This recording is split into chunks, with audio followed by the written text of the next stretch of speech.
সম্মানিত ভাইয়েরা আমার, সম্মানিত উপস্থিতি, এই পৃথিবীর জমিনে তিনটা মসজিদ ছাড়া অন্য কোনো মসজিদে সফর করার উদ্দেশ্যে যাওয়া যায় না।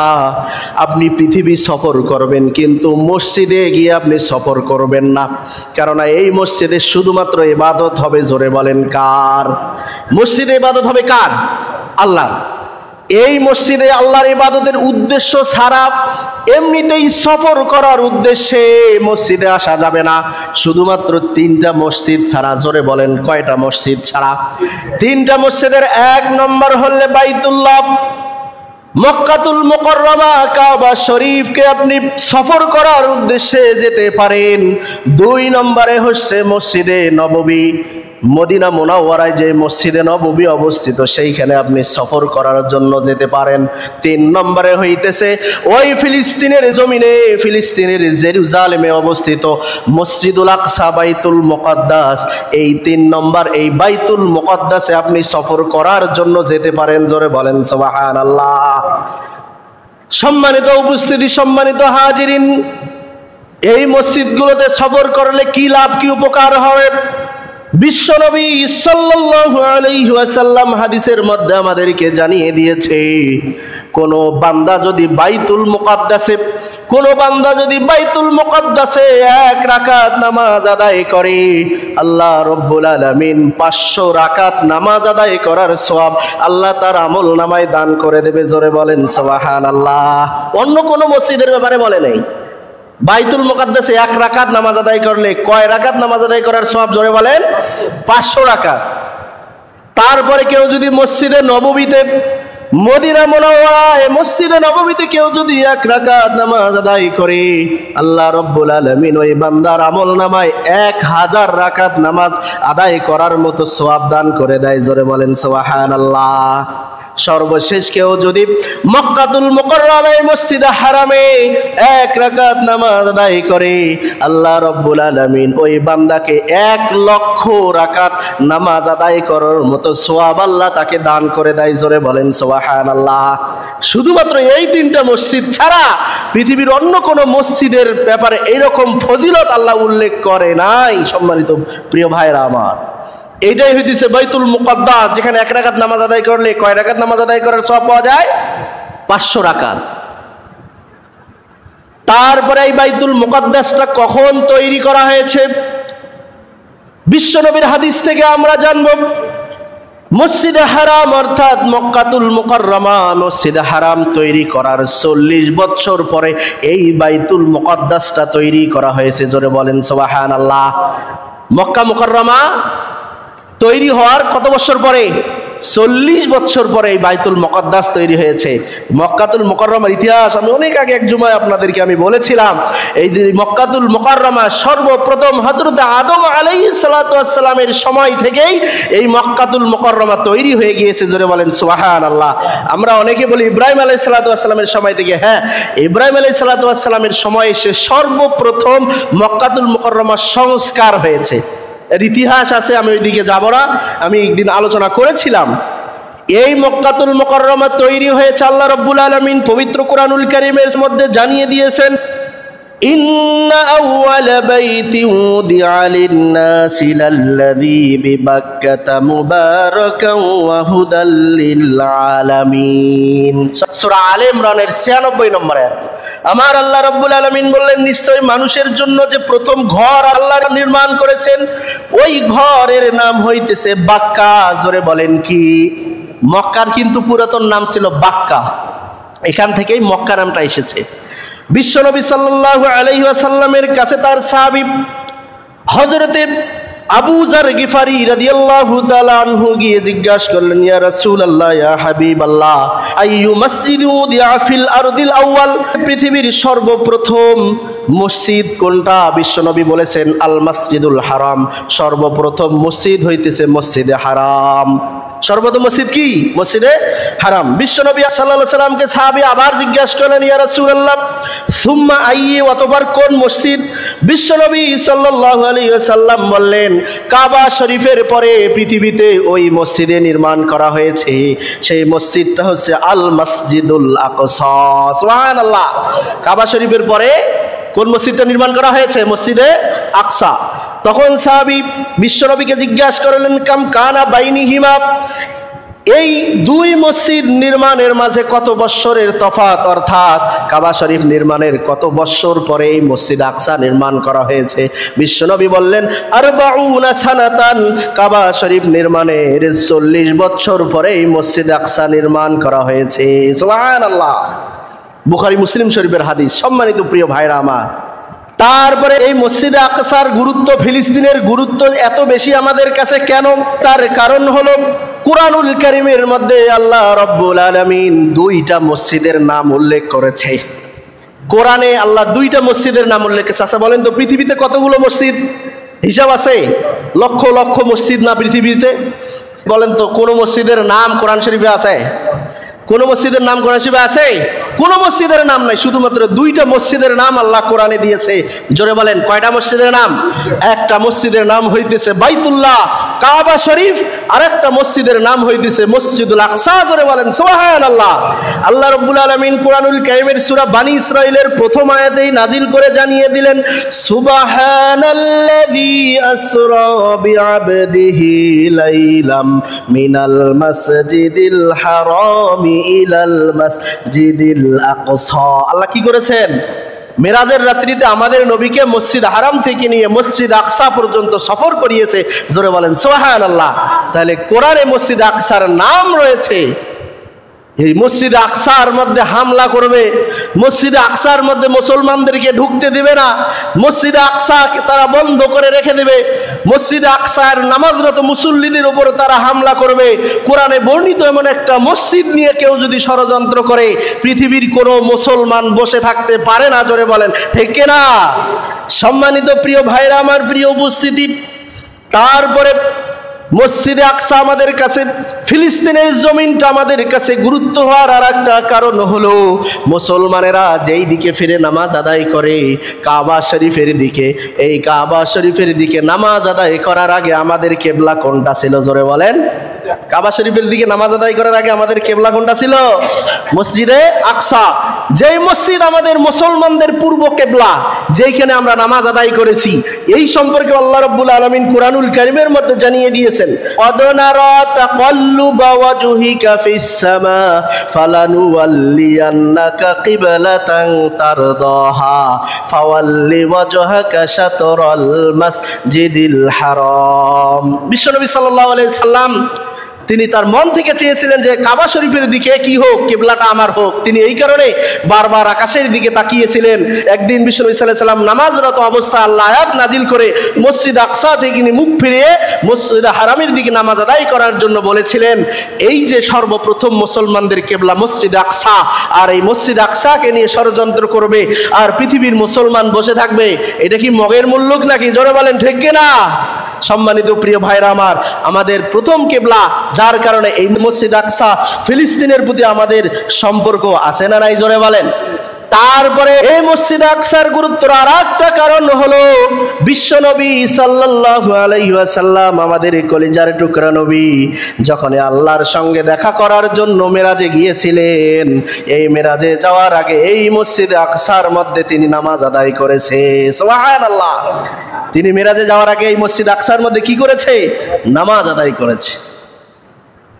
তারপরে এই মসজিদ আকসা, ফিলিস্তিনের জমিনটা গুরুত্ব হওয়ার আমাদের আর একটা কারণ হলো, এই মসজিদ আকসায় আমাদের আদি পিতা আদম থেকে নিয়ে আমাদের নবী পর্যন্ত, হযরতে মুহাম্মদুর রাসূলুল্লাহ সাল্লাল্লাহু আলাইহি ওয়াসাল্লাম পর্যন্ত যত নবী পৃথিবীর বুকে আগমন করেছিলেন, যত নবী এবং রাসূল এই পৃথিবীর বুকে আগমন করেছিলেন, প্রত্যেকটা নবী এই মসজিদ আকসার মধ্যে নামাজ আদায় করেছিলেন। জোরে বলেন সুবহানাল্লাহ। ইতিহাস আমরা জানি যে মেরাজের রাত্রিতে বিশ্বনবী সাল্লাল্লাহু আলাইহি ওয়াসাল্লাম ইমামতি করেছেন, আর তার পিছনে পৃথিবীর সমস্ত নবীরা মুক্তাদি হয়ে দাঁড়িয়ে আমাদের নবীর ইমামতিতে নামাজ আদায় করেছে। জোরে বলেন সুবহানাল্লাহ। যেই পবিত্র ভূমিতে, যেই জেরুজালেমের মসজিদে আকসার মাটিতে প্রত্যেকটা নবীর পদচারণা হয়েছে, সেই জমিন নিয়ে পৃথিবীর ইহুদিরা ষড়যন্ত্র করবে আর মুসলমানেরা ঘরে বসে থাকবে, এটা হতে পারে না। জোরে বলেন ঠিক কিনা? তারপরে সম্মানিত ভাইয়েরা আমার, সম্মানিত উপস্থিতি, শুধু মসজিদে আকসা কেন, এই ভূমিটা নিয়ে আল্লাহ রাব্বুল আলামিন কোরআনুল কারীম দ্বারা এই ভূমিটাকে স্বীকৃতি দিয়েছে। এই ফিলিস্তিনের মাটিটাকে আল্লাহ রাব্বুল আলামিন কোরআন দ্বারা স্বীকৃতি দিয়েছে। শোনেন, আমার আল্লাহ রাব্বুল আলামিন পবিত্র কোরআনুল কারীমের সূরা মায়েদার মধ্যে জানিয়ে দিয়েছে, ইয়া কওমি দুখুলুল আরদাল মুকদ্দাসাতাল্লাতী কাতাবাল্লাহু লাকুম ওয়া লা তারতাদ্দু আলা আদবারিকুম ফাতানকালিবু খাসিরিন। আমার আল্লাহ রাব্বুল আলামিন এই ফিলিস্তিনের ব্যাপারে কি বললেন কোরআনের সূরা মায়েদায় দেখেন, হে আমার সম্প্রদায়, পবিত্র ভূমিতে তোমরা প্রবেশ করো যা আল্লাহ তোমাদের জন্য নির্ধারণ করে দিয়েছে, এবং তোমরা তোমাদের পিছনের দিকে তাকিও না, না হলে তোমরা ক্ষতিগ্রস্ত হয়ে পড়বে। জোরে বলেন সুবহানাল্লাহ। কোন জায়গায় প্রবেশের ব্যাপারে এই কথা বলেছে?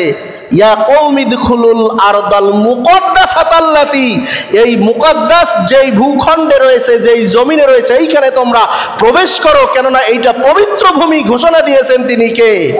এই বাইতুল মুকদ্দাসের এই ফিলিস্তিনের জমিনটা পবিত্র ভূমি, এটা আল্লাহ ঘোষণা দিলেন কোরআন দিয়ে, ইহুদিদের পদচারণা দিয়ে এই ভূমিটাকে তোমরা অপবিত্র করে ফেলবে, এটা মুসলমানেরা কখনো মেনে নিতে পারবে না। জোরে বলেন ঠিক কিনা? সম্মানিত প্রিয় ভাইরা, আমার প্রিয় উপস্থিতি, সর্বশেষ এই মসজিদ আকসার গুরুত্ব আমাদের কাছে এই কারণেই, এই মসজিদ আকসার অর্থাৎ এই ফিলিস্তিনের জমিনের প্রত্যেকটা জায়গায় আল্লাহ রাব্বুল আলামিনের নবীদের স্মৃতি জড়িত। জোরে বলেন সুবহানাল্লাহ। যেমন সৌদি আরবের পবিত্র মক্কাতুল মুকাররমা, মদিনাতুল মুনাওয়ারার অনেক জায়গা আমাদের নবীর স্মৃতি বিজড়িত, তাই না? কিন্তু এই ফিলিস্তিনের জমিতে, ফিলিস্তিনের মাটিতে অনেক নবীর স্মৃতি জড়িত রয়েছে। তার কারণ হলো, পৃথিবীতে যত নবী জন্ম নিয়েছে তার বেশিরভাগ নবী জন্ম নিয়েছে এই ফিলিস্তিনের জমিনে। জোরে বলেন সুবহানাল্লাহ। কেমন একটা দেশ চিন্তা করেন, পৃথিবীতে যত নবী জন্ম নিয়েছে তার বেশিরভাগ নবী কোন দেশে জন্ম নিয়েছে? ফিলিস্তিনে জন্ম নিয়েছে। শুধু তাই নয়, আমাদের নবী ফিলিস্তিনে জন্ম নেয় নাই ঠিক আছে, কিন্তু আমাদের নবীর পায়ের ধুলো ওই ফিলিস্তিনের মাটিতে লেগে আছে। জোরে বলেন ঠিক কিনা? আমাদের নবীরও পায়ের ধুলো ফিলিস্তিনের জমিনে লেগে আছে। পৃথিবীর বেশিরভাগ নবী যেহেতু এইখানে জন্ম নিয়েছিল, এই দেশ বেশিরভাগ নবীর পদচারণা রয়েছে, এই দেশটাকে কখনো মুসলমানেরা ছাড় দিতে পারে না। সম্মানিত প্রিয় ভাইরা, আমার প্রিয় উপস্থিতি, এই যে বাইতুল মুকদ্দাস ফিলিস্তিন, তারপরে ফিলিস্তিনের গুরুত্বপূর্ণ একটা শহর গাজা, তারপরে রাফা শহর, এই শহরগুলোতে বর্তমানে ইহুদিরা দখলদারের রাজত্ব চালাচ্ছে। জোরে বলেন ঠিক কিনা? তারা রাজত্ব চালাচ্ছে। তারা আজকে আমেরিকার দোহাই দিয়ে, তারা আমেরিকাকে পুঁজি করে তারা আজকে রাজত্ব চালাচ্ছে। এখন প্রশ্ন করতে পারেন, হুজুর, মধ্যপ্রাচ্যের চতুর্দিকে, ফিলিস্তিনের চতুর্দিকে মুসলমান দেশ, তারপরেও কেন ইহুদিরা এই দেশে আক্রমণ করতেছে? মুসলমান দেশরা কি কিছু করতে পারে না?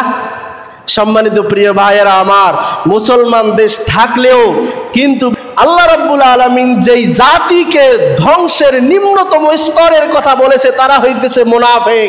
জোরে বলেন, তারা কি? মুনাফিক।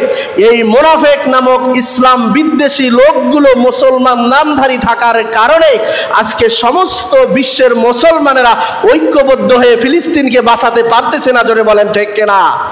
আজকে আপনি মধ্যপ্রাচ্যের মানচিত্রটার দিকে আপনি তাকান, দেখবেন ওই সাইডে কিন্তু বড় একটা দেশ মিশর, এই পাশে সিরিয়া, এই পাশে সৌদি আরব, ওই পাশে লেবানন, তারপরে এই পাশে আছে হলো ইরাক, ইরান। আপনি সৌদি আরবের কথা বলেন, কত বড় একটা দেশ, ইসলামের কেন্দ্রবিন্দু যেই সৌদি আরব, সেই সৌদি আরব পর্যন্ত শুধুমাত্র মুখে বলি ছাপতেছে যে না, মুসলমানদের ক্ষতি করা যাবে না, তাদেরকে নির্যাতন করা যাবে না, জাস্ট মুখে বলাই শেষ, এর বেশি তারা কিছুই করতেছে না। জোরে বলেন ঠিক কিনা? অথচ সৌদি আরব পার হয়ে আপনার মানচিত্রটা দেখবেন ইয়ামেন, যে ইয়ামেনের ব্যাপারে বিশ্বনবী সাল্লাল্লাহু আলাইহি সাল্লাম হাদিস বর্ণনা করেছে, আমি শেষ করে দেব, সময় শেষ। সেই ইয়ামেনরা পর্যন্ত শুধু তারা মুখে বুলি দিয়েই চুপ করে থাকে নাই, ইয়ামেনরা পর্যন্ত কিন্তু সেখান থেকে প্রতিবাদ জানাইতেছে, সেখান থেকে ইয়ামেন পর্যন্ত বোমা ছাড়তেছে, ইয়ামেনরা পর্যন্ত সেই ফিলিস্তিনিদের পক্ষে। জোরে বলেন সুবহানাল্লাহ। সম্মানিত প্রিয় উপস্থিতি, কিন্তু নামধারী এই যে সৌদি আরব, তারপরে মিশর, যে তুরস্কের কথা আমরা সবাই বলি, তুরস্কের প্রেসিডেন্ট রিসেপ তাইয়েপ এরদোয়ান, সে আজকে ক্ষমতায়, ইসলামপন্থী একজন শাসক, কিন্তু আমেরিকার সঙ্গে সম্পর্ক থাকার কারণে তারাও মুখের বুলি দিয়েই শেষ, এর বেশি আর কিছু করতেছে না। কিন্তু একটা দেশ মাথা উঁচু করে দাঁড়িয়েছে, সেটা হইতেছে ইরান। সেটা হইতেছে কি? ইরান। আপনারা যারা নিউজ দেখতেছেন, প্রতিদিনের কন্টিনিউ নিউজগুলো থেকে যেটা আমি জেনেছি, যে ইরান একমাত্র যে সরাসরি হুমকি দিয়েছে, সে আয়াতুল্লাহ আল খমিনির দেশ ইরান হুমকি দিয়েছে, যদি কোনো আমেরিকা মদদ দিয়ে ইসরায়েল আর কোনো ফিলিস্তিনিতে আক্রমণ করতে পারবে না। তারা কিন্তু হুমকি দিয়েছে, পৃথিবীর আরো দেশ হুমকি দিয়েছে, ফিলিস্তিনের পক্ষে অবস্থান নিয়েছে। এক নম্বরে ফিলিস্তিনের জন্য তো আমরা দোয়া করব, তাই না? দোয়া তো করব, কিন্তু শুধুমাত্র দোয়া করে মায়া কান্না করে শেষ? জোরে বলেন, মায়া কান্না করে শেষ না। আমাদের যতটুকু সমর্থ, যেমন সর্বপ্রথম আমাদের একটা সমর্থ আছে ইসরায়েলি পণ্য বয়কট করা। এটা তো অনেক আগে থেকেই ইসরায়েলি পণ্য বয়কটের ডাক এসেছে, আমরা সেইগুলো বয়কট করব ইনশাআল্লাহ। দ্বিতীয়ত, আমরা জোরালো প্রতিবাদ জানাবো। প্রত্যেকটা মহল থেকে প্রতিবাদ হচ্ছে কয়েকদিন থেকে, ঠিক কিনা বলেন? আমাদের এই বাংলাদেশ মুসলমানের দেশ, এখানে বিভিন্ন দলের লোক থাকতে পারে, কিন্তু দিন শেষে আমাদের একটাই পরিচয়, আমরা মুসলমান। জোরে বলেন, ঠিক কিনা? আমাদের একটাই পরিচয়, আমরা কি? মুসলমান। আমরা যে দলেই হোক না কেন। গত কয়েকদিনে অনেক মানববন্ধন হয়েছে, অনেক বিক্ষোভ সমাবেশ হয়েছে বিভিন্ন দলের ব্যক্তিগত পক্ষ থেকে, কিন্তু দেখা যাচ্ছে বড় আকারে আমাদেরকে একটা বিক্ষোভ করতে হবে, বড় আকারে ফিলিস্তিনের পক্ষে একটা বিক্ষোভ করতে হবে। যদি আমরা বড় আকারে করতে পারি, কিছুটা হলেও ফিলিস্তিনিদের পক্ষে, ইসরায়েলের বিপক্ষে প্রভাব সৃষ্টি করা যাবে, কিছুটা হলেও। যার কারণে প্যালেস্টাইন সলিডারিটি মুভমেন্ট তারা উদ্যোগ নিয়েছে যে আগামী 12 এপ্রিল, আগামী কি 12 এপ্রিল, দল মত নির্বিশেষে প্রত্যেকটা দলের মানুষ March for Gaza, March for Gaza, তারা একটা বিক্ষোভ সমাবেশ করবে ঢাকা শহরের শাহবাগ থেকে মানিক মিয়া এভিনিউ পর্যন্ত, যেইখানে সশরীরে উপস্থিত থাকবেন বাংলাদেশের অন্যতম একজন ইসলামিক স্কলার আল্লামা ডক্টর মিজানুর রহমান আজহারি, আর একজন ইসলামিক স্কলার শেখ আহমদুল্লাহ, তারপরে প্রত্যেকটা রাজনৈতিক দলের নেতা এবং কর্মীরা, বাংলাদেশ আহলে হাদিস আন্দোলনের আমির আসাদুল্লাহ আল গালিব, তিনি নিজেও স্বীকৃতি দিয়েছে, সে নিজেও থাকবেন। অর্থাৎ দল মত নির্বিশেষে সমস্ত মানুষেরা এই মার্চ ফর গাজায় উপস্থিত থেকে বাংলাদেশের ইতিহাসের স্মরণকালের সবচাইতে বড় একটা বিক্ষোভ করে আমরা দেখিয়ে দেব, আমরা শুধু চোখের পানি দিয়ে নয়, আমরা শুধু মুখে নয়, আমরা আমাদের শক্তির সর্বশেষ পর্যন্ত ফিলিস্তিনের পক্ষে অবস্থান নিয়ে আমরা বিক্ষোভ করেছি। জোরে বলেন, ঠিক কিনা? আমাদের যতটুকু তার ততটুকু পর্যন্ত তো আমরা করব নাকি? সেই কই মধ্যপ্রাচ্য আর কই বাংলাদেশ, এখান থেকে তো আমরা ওখানে যুদ্ধ করার জন্য যেতে পারবো না। হয়তোবা আমরা কিছু অর্থ সহায়তা দিতে পারবো, পণ্য বর্জন করতে পারবো, সর্বোচ্চ বিক্ষোভটা তাদের পক্ষে করে আমরা উপহার দিতে পারবো, এর বেশি তো পারবো না। এটাই আমরা করব ইনশাআল্লাহ। আমাদের যাদের সম্ভব আমরা যাব, যাদের সম্ভব না আমরা আমাদের নিজেদের স্থান থেকে ফিলিস্তিনের পক্ষে অবস্থান নেব এবং সর্বশেষ দোয়া করব। আজকে দোয়া করার ব্যাপারে গভর্নমেন্ট থেকে চিঠি দেওয়া হয়েছে, ইসলামিক ফাউন্ডেশন কর্তৃক চিঠি আমাকে দেওয়া হয়েছে যে ফিলিস্তিনের জন্য আজকে খাস করে অবশ্যই তাদের জন্য দোয়া করবেন। আল্লাহ রাব্বুল আলামিন যেন তাদেরকে হেফাজত করে নেন। জোরে বলেন আল্লাহুম্মা আমিন। আসুন সম্মানিত প্রিয় ভাইরা আমার, প্রিয় উপস্থিতি, নবীদের পা মোবারকের পদচারিত পবিত্র এই ভূমি মসজিদুল আকসা ফিলিস্তিন, তারপরে আমাদের নবীর পায়ের ধুলায় ধন্য পবিত্র ভূমি মসজিদ আকসাকে যেন আল্লাহ রাব্বুল আলামিন তার রহমত দিয়ে হেফাজত করে নেন। জোরে বলেন আল্লাহুম্মা আমিন। আর ইহুদি নামক এই নিকৃষ্ট জাতিকে যেন আল্লাহ পৃথিবীর মানচিত্র থেকে ধ্বংস করে দেয়। জোরে বলেন আল্লাহুম্মা আমিন। ওয়া আখিরু দাওয়ানা আলহামদুলিল্লাহি রাব্বিল আলামিন। আসসালামু আলাইকুম ওয়া রাহমাতুল্লাহি তাআলা ওয়া বারাকাতুহু।